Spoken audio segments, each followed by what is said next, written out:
What's up, motherfuckers? The Worm, son! And I'm back on here because I haven't been too busy on the YouTubes because I've been busy IRL, and I need a fresh start anyway because I was really getting tired of the Call of Duty community and all that. But I'm keeping this video short, 5 minutes actually to be exact, because for some reason my Sony Vegas, even though I paid for it, is acting up. But so I know a lot of requests have been for new videos, and don't worry, there's plenty coming now that I feel a little refreshed and I need a little break. But one that I remember posting a while ago and people were all butthurt about it, but this is a redo of what I promised kids in the past, and that was, so I have to say it from a perspective of how to prevent people wink, from getting free games and what people were doing, because I don't think there's anything rock and roll about paying for all this,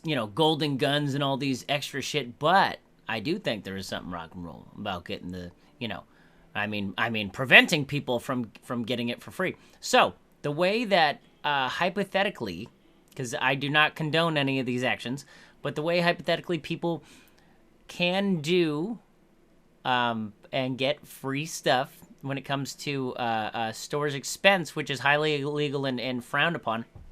But I guess what kids were doing is they would buy a video game. We'll say like, Borderlands 3, for instance. And what they would do is they would, you could go to any, I suppose, laminating machine. Like a lot of postage places have them, a laminating machine. And it's essentially just a shrink wrap little piece of cellophane that goes over a case. So what kids would do, I don't know who would think of this, but what they would do is they would open the game, take it out, and they would do it around Christmas time when people weren't really, examining the case because they had so many returns, and even if you don't have a receipt, if you had a receipt, I suppose they would be able to swindle their way out of it and do it like that and get money for it.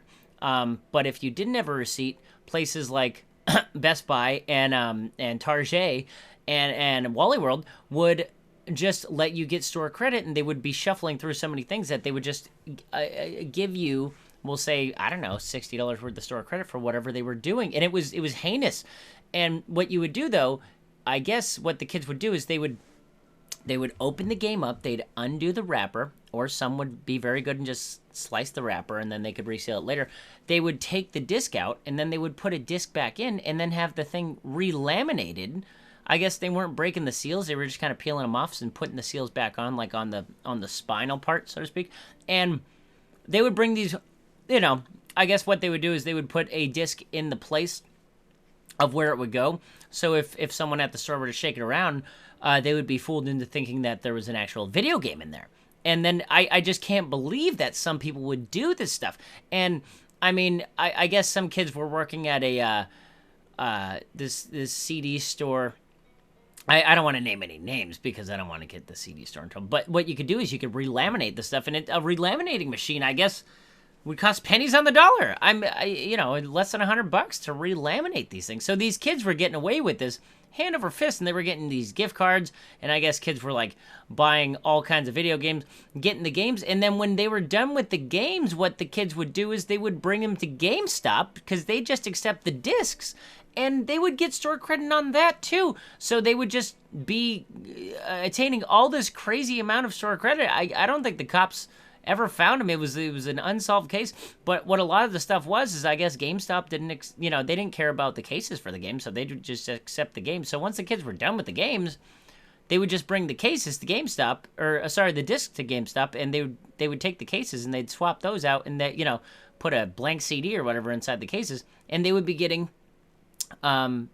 video games from these big chain stores, and they would be returning them around holidays, because holidays they don't check that stuff because they knew they could get in trouble, if they tried that just individually. But when there's a lot of commotion going on, people don't really pay attention to it.